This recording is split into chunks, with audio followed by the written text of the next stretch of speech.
Hello students, in last lecture we have discussed Taylor's theorem in which we have got this result.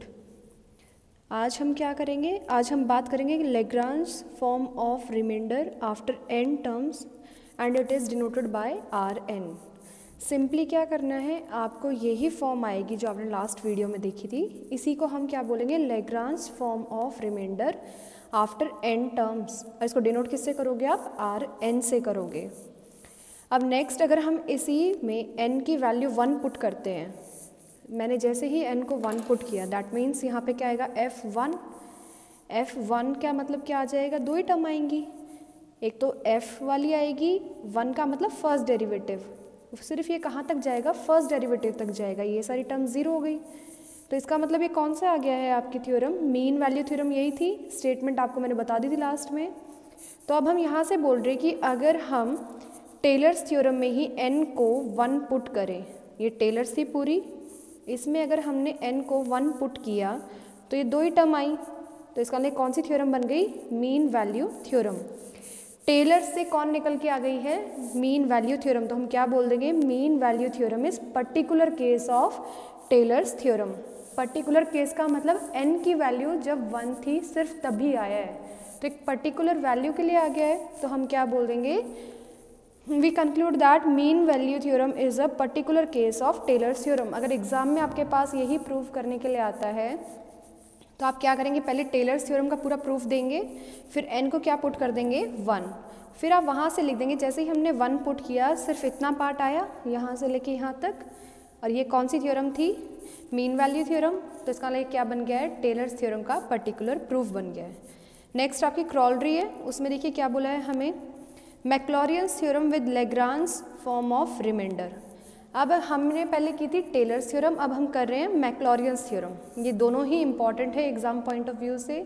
इनमें change क्या है, as it is theorem है जो आपकी Taylor वाली थी, लेकिन सिर्फ आप क्या करोगे, a के जगह पे 0 पुट करोगे, h के जगह पे x पुट करोगे इन टेलर्स थ्योरम। आप जैसे ही देखेंगे कि आपके टेलर वाला ही प्रूफ है एज इट इज़, सिर्फ चेंज किया है, a के जगह पे 0, h के प्लेस पे x आ जाएगा।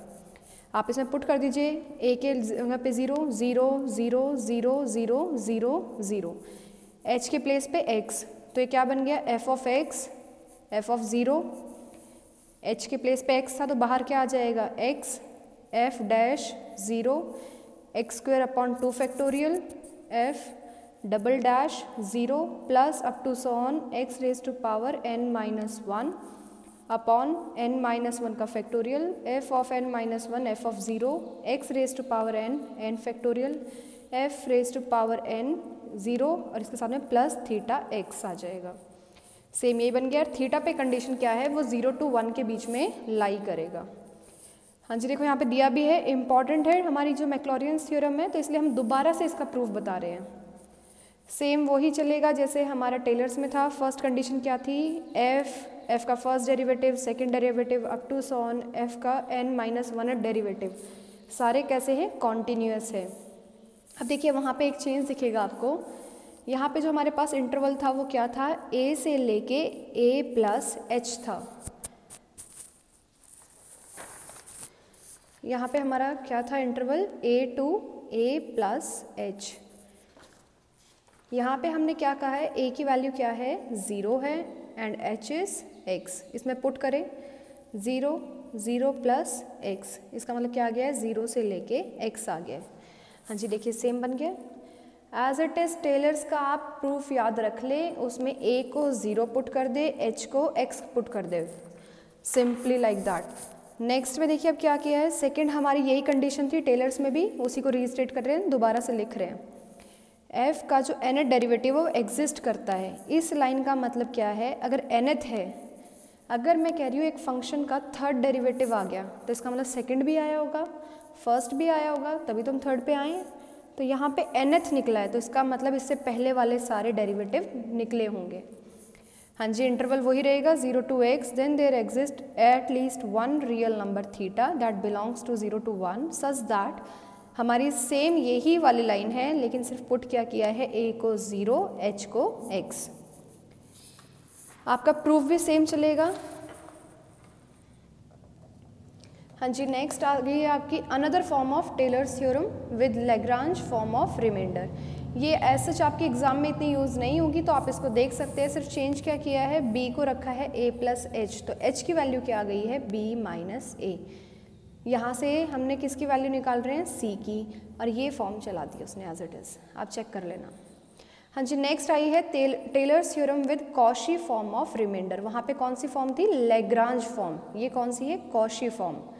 अब इस स्टेटमेंट को देखेंगे, फिर से हमें फंक्शन दिया है, फंक्शन का first derivative, second derivative up to so on n-1 derivative कैसा है, कॉन्टिन्यूअस है। सेम वही इंटरवल ले लिया जो पहली वाली थ्योरम में लिया था, लैग्रांज वाली में ही, a to a plus h. Second देखिए क्या कहा था हमें, nth डेरिवेटिव एग्जिस्ट करता है, इसका मतलब इससे पहले वाले भी सारे एग्जिस्ट करते होंगे, हमने ले लिया। थीटा आएगा एक बीच में 0 to 1 में। आपको पूरा statement as it is same दिखेगी जो आपकी बिल्कुल फर्स्ट थ्योरम थी, लेकिन सिर्फ चेंज कहाँ दिखेगा, लास्ट वाले कोफिशिएंट में, यही चेंज है। जैसे ही ये चेंज आया, आप फिर से एफ ऑफ एक्स आपने फर्स्ट थ्योरम में माना था, मैं थ्योरम आपको शो कर देती हूँ, इस वाली थ्योरम की बात कर रही हूँ मैं। आपने एफ ऑफ एक्स माना था, लास्ट वाले पॉइंट पे इक्वल लिया था, जैसे ही ए पुट किया, ए प्लस एच पुट किया, दो इक्वेशन आई थी, दोनों को आपस में इक्वल रखा, जो कैंसिल हो गया उनको कैंसिल कर दिया। फिर आपने रोल्स थ्योरम लगाई थी, रोल्स थ्योरम लगाने के बाद जो लास्ट में ए था उसकी वैल्यू आई थी। सेम यहाँ पे काम चलेगा, आपने एफ ऑफ एक्स मान लिया है, एफ ऑफ एक्स मानने के बाद आपने क्या किया, दोनों लास्ट वाले पॉइंट पे, जो इंटरवल के पॉइंट होते हैं, this is the initial point, this is the final point, दोनों की वैल्यू पुट करोगे एक एक बार, दोनों को इक्वल रखा है। इक्वल रखने के बाद क्या करोगे, दो इक्वेशन आएगी, दोनों को इक्वेट कर दो। यहाँ पे देखिए ये दोनों इक्वल रखे हैं हमने, जैसे ही दोनों को इक्वल रखा, जो कैंसिल हो रहा है उसको कैंसिल कर दो और बाकी इक्वल रह जाएगा। लास्ट का टर्म क्या है, ए है, capital A, that is unknown, हमें यही फाइंड आउट करना है। कैसे फाइंड आउट करेंगे, क्या लगाएंगे हम, फिर से इस पे लगा देंगे रोल्स थ्योरम। रोल्स थ्योरम की 3 कंडीशन थी, तीनों कंडीशन यहाँ पे दिखाएंगे कि कैपिटल एफ ऑफ एक्स क्या कर रहा है, फुलफिल कर रहा है। तो रोल्स थ्योरम ने क्या कहा था कि अगर मेरी तीनों कंडीशन फुलफिल हो जाएंगी, अगर सपोज कर लो ये ए है, रोल्स थ्योरम स्टेट कर रही है हम यहाँ पे, ए है ये बी है, तो अगर रोल्स थ्योरम की तीनों कंडीशन फुलफिल हो गई तो बीच में एक सी एग्जिस्ट करेगा जहाँ पे फंक्शन का डेरिवेटिव क्या होगा, 0 होगा। हाँ जी, देखिए इसने फिर दिखा दिया रोल्स थ्योरम फुलफिल हो रही है। मैं एज इट इज़ वही थ्योरम रिपीट कर रही हूँ, इसलिए आप स्टेप बाय स्टेप देखना चाहो तो आप लास्ट वीडियो में चेक कर लेना, लास्ट वीडियो में चेक कर लेना। हाँ जी, नेक्स्ट आपने पुट किया, जैसे ही रोल्स थ्योरम फुलफिल हुई कि एक डेरिवेटिव आएगा एक बीच के पॉइंट में जहाँ पे क्या होगा, 0 करने के बाद आपके पास ए की वैल्यू आएगी, ए की वैल्यू को ले जाके आप इक्वेशन नंबर 4 में यहाँ पे पुट कर देंगे। आपकी कौन सी थ्योरम आ जाएगी, Taylor's theorem with Cauchy's form of remainder. ये ध्यान से याद रखना, लैग्रांज की अलग है, कॉशी की अलग है।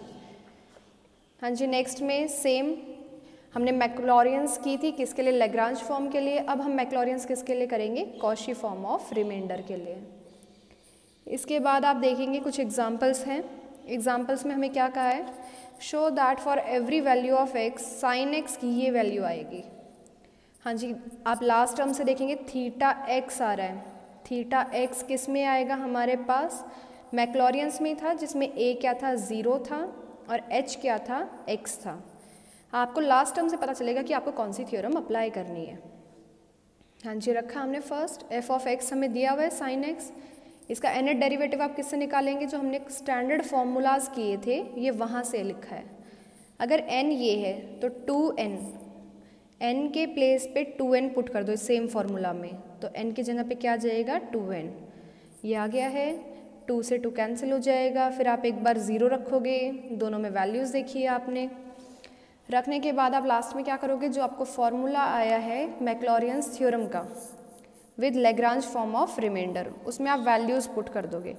अच्छा, अब आपको यहाँ से ये नोटिस करना है कि मुझे कैसे पता चला कि इसमें 0 पुट करना है डेरिवेटिव में, क्योंकि मुझे यहाँ से पता चल रहा था कि ए की वैल्यू क्या थी, 0, तो ब्रैकेट में जितनी टर्म्स थी f of a, f dash a, f double dash a, यही टर्म्स थी, तो ए के प्लेस पे क्या आता है मैक्लॉरियंस में, 0, तो इसका मतलब मुझे क्या क्या वैल्यू निकालनी है, 0, F dash 0, F double dash 0, यहाँ से मुझे पॉइंट आउट हुआ है। आप इसमें लाके वैल्यूज़ पुट करोगे, वैल्यूज़ पुट करने के बाद आपके पास सेम फॉर्मूला जनरेट हो जाएगा। अब हम कुछ एक्सरसाइज के क्वेश्चंस देखते हैं। हमें यहाँ पे टोटल 9 क्वेश्चंस दिए हुए हैं, हम इनमें से कुछ क्वेश्चंस का भी चेक करते हैं। क्वेश्चन नंबर 4 से स्टार्ट कर रहे हैं क्योंकि उससे ऊपर वाले तीनों क्वेश्चन आपके एज इट इज़ थ्योरम पूछी हैं जो हमने प्रूव कर दी हैं। क्वेश्चन नंबर 4 में हमें क्या दिया है, एफ ऑफ एक्स की वैल्यू दी है that is a raise to power x, और हमें क्वेश्चन में कहा है Maclaurin's theorem with Lagrange form of remainder after n terms हमें अप्लाई करनी है। तो सबसे पहले हमने क्या किया, एफ ऑफ एक्स तो पता ही था, फर्स्ट डेरिवेटिव निकाला, सेकंड डेरिवेटिव, थर्ड डेरिवेटिव। अब इसका nth डेरिवेटिव हम पहले निकाल चुके हैं अपनी प्रीवियस एक्सरसाइज में, तो आप वहाँ से चेक कर सकते हैं। अगर नहीं पता चले तो आप 1 बाय 1 करोगे, जनरेट कर लो। 3 में क्या आ रही है, पावर 3, तो इसका मतलब 4 में क्या आएगी, पावर 4, तो n में क्या आएगी, इसकी पावर n। अब मैक्लॉरियंस, जब भी ये वर्ड आता है मैक्लॉरियंस, इसका मतलब a की वैल्यू क्या है, हमेशा 0 है। तो a का मतलब जो ब्रैकेट के अंदर टर्म रखी है ये वाली, 0 पुट किया, इसमें 0 पुट करो, f डैश 0 क्या आएगा, a रेज टू पावर 0, किसी भी कांस्टेंट की वैल्यू है और उसकी पावर 0 होगी तो इसका मतलब क्या आ जाएगा, 1 लॉग, यहाँ पे क्या आ जाएगा, a एज इट इज़। अब हमारे पास देखिए यहाँ पे मैंने लिख दिया है, आगे तो 1 आ गया है, 1 क्यों आया, क्योंकि वो क्या थी, a रेज टू पावर 0 थी। सेकंड में देखो, फिर से 0 पुट करोगे, x के प्लेस पे 0 पुट किया तो क्या आएगा, a रेज टू पावर 0, फिर 1 बन गया, log a का स्क्वायर, वही बच गया। थर्ड में क्या आएगा, ये हमेशा 1 बनता जाएगा, पीछे वाली टर्म एज इट इज़ रहती जाएगी। लास्ट में मैंने क्या पुट किया है, मैक्लॉरियंस, तो थीटा x है लास्ट कोफिशिएंट, याद रखिएगा, इसमें 0 नहीं पुट करना है। जैसे ही थीटा x पुट किया तो ये क्या आएगा, a raise to power theta x log a raise to power n। अगर फॉर्मूला नहीं याद हो तो साथ साथ में अभी आप खोल सकते हो जब फर्स्ट टाइम सेकंड टाइम आप कर रहे हो, सो दैट आपको फॉर्मूला याद हो जाए, थ्योरम की स्टेटमेंट याद हो जाए। मैंने यहाँ पे उसको दोबारा स्टेट कर दिया है, by Maclaurin's theorem with Lagrange form of remainder after n terms, ये थी वो थ्योरम। आप एग्ज़ाम में पहले थ्योरम लिख सकते हैं, फिर आप चेक कर सकते हैं मुझे क्या क्या चाहिए। मुझे f ऑफ 0 चाहिए, निकाल लिया, x तो कांस्टेंट है, इसकी ज़रूरत नहीं है, f डबल डैश 0 है, सॉरी f डैश 0 है, वो निकाल लिया, डबल डैश चाहिए था वो निकाला है, triple, third, n-1, n-1 f of n, bracket की टर्म मेन है, थ्योरम में क्या है, थीटा x, तो मैंने उसी को देख के क्या पुट कर दिया है, थीटा x कर दिया है। अब आप वैल्यूज़ रख दो, f ऑफ x तो हमें क्वेश्चन में गिवन था, f ऑफ 0 1 आ गया था, x as it is, f dash 0 अभी हमने निकाला वो रख दिया। आप जो जो वैल्यू निकाल गए ऊपर वो रखते जाएंगे, आपका आंसर आ जाएगा। हाँ जी, नेक्स्ट है आपका क्वेश्चन नंबर 5, और क्वेश्चन नंबर 5 का हम देखेंगे 4th पार्ट। ये क्वेश्चन हम बहुत बार कर चुके हैं, अलग अलग एक्सरसाइज में कर चुके हैं। देखिए यहाँ पे क्या पूछा है इसने। अब क्वेश्चन नंबर 5 में हमें कहा है, show that by means of Maclaurin's expansion है। तो इसके लिए क्या करेंगे, मैक्लॉरियंस का मतलब फिर से थीटा x लास्ट में, और पहले वाली ब्रैकेट्स में क्या आएगा, 0 पुट करना स्टार्ट करो। फर्स्ट हमें इसके डेरिवेटिव चाहिए अलग अलग, कहाँ तक, nth तक। फर्स्ट डेरिवेटिव आप निकाल सकते हो, 2 फंक्शन हैं, दोनों x के हैं, u इंटू वी वाला फॉर्मूला लग जाएगा, लगा दिया। फिर हमारे पास फंक्शन x के आ गए, फिर डेरिवेटिव किया, फिर थर्ड टाइम किया। अब nth टाइम का आप जर्नलाइज कैसे करेंगे, आप करेंगे सम स्टैंडर्ड फार्मूलाज वाले से। वहाँ पे आपको सेम यही करके दिखाया हुआ है। वहाँ पे फार्मूला क्या था, e raise to power ax cos bx plus c, जो n टर्म वाला डायरेक्ट फार्मूले मैंने आपको पहले कराए थे, ये वहाँ से आ गया। मैक्लॉरियंस नाम लिखा है, इसका मतलब क्या करना है, हमें ब्रैकेट के अंदर की टर्म में क्या चाहिए, 0 चाहिए। 0 पुट करना स्टार्ट करते हैं, f ऑफ 0 निकालना है। f हमें क्या दिया हुआ है, f is given as e raise to power x cos bx, हमें यही दिया है। इसमें पुट करते हैं 0, f of 0 will be e raise to power a into 0 cos b into 0, that will become e raise to power 0 cos 0। e raise to power 0 कितना होता है, 1, cos 0 इज ऑल्सो 1, तो आंसर कितना आया, 1 लिख दिया। f डैश 0, f डैश, हाँ जी first derivative यही है, इसमें फिर से 0 पुट करते हैं, इसमें 0 पुट करें, a into 0 a cos b into 0 minus b sine b into 0. This will become e raised to power 0 a into cos 0 minus b into sin 0. E raised to power 0 is 1, a as it is, cos 0 is 1 minus b, sin 0 is 0. तो ये क्या आ जाएगा a.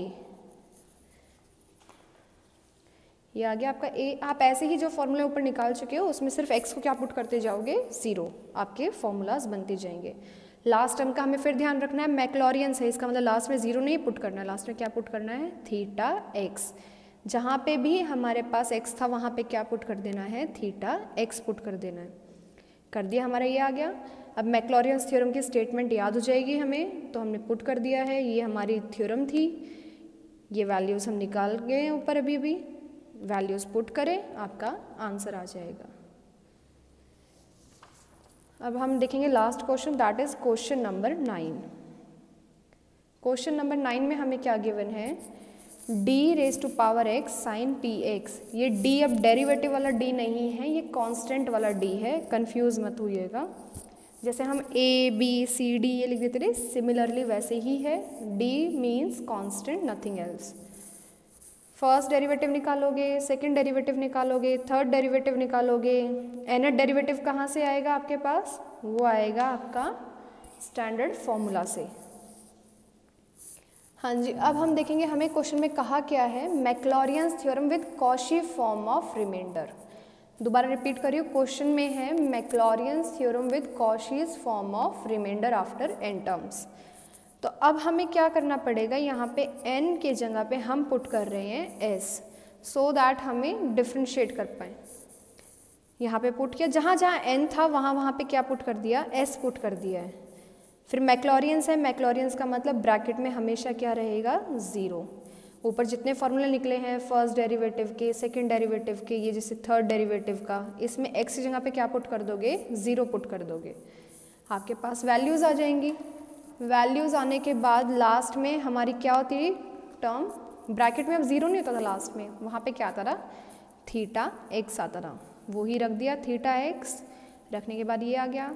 अब आप फिर क्या लिखोगे, आप थ्योरम की स्टेटमेंट लिखोगे जो उसका फॉर्मूला है. By Maclaurin's theorem with Cauchy's form of remainder after s terms. आप n रखना चाहो n रख सकते हो, लेकिन मुझे क्वेश्चन में s टर्म्स का है, मैं वहाँ पे आपको दिखा देती हूँ मैंने ये s क्यों रखा. अभी तक तो हमने कोई s नहीं किया था. देखिए लास्ट में आपको यहाँ दिख रहा होगा, ये क्या कहा है इसने, s टर्म का है. सेम वही है जो हम पहले कर रहे थे, वहाँ पे n बोल देता था तो n पुट कर दो, s बोल रहा है s आ जाएगा, t बोलेंगे t आ जाएगा. सेम है, कोई चेंज नहीं किया है, सिर्फ n के प्लेस पे उसने क्या बोल दिया है, s बोल दिया है. तो इसलिए मैंने ऊपर देखो अब n नहीं, यहाँ पे क्या लिख दिया है, s लिख दिया है. After s terms. फॉर्मूला याद था, वैल्यूज़ हम निकाल गए हैं ऊपर अभी, तो उनकी वैल्यूज़ पुट करेंगे, आपका आंसर आ जाएगा. इसमें अब जितने क्वेश्चन रहते हैं वो आप ट्राई करें, फिर नेक्स्ट वीडियो में नेक्स्ट टॉपिक डिस्कस करेंगे.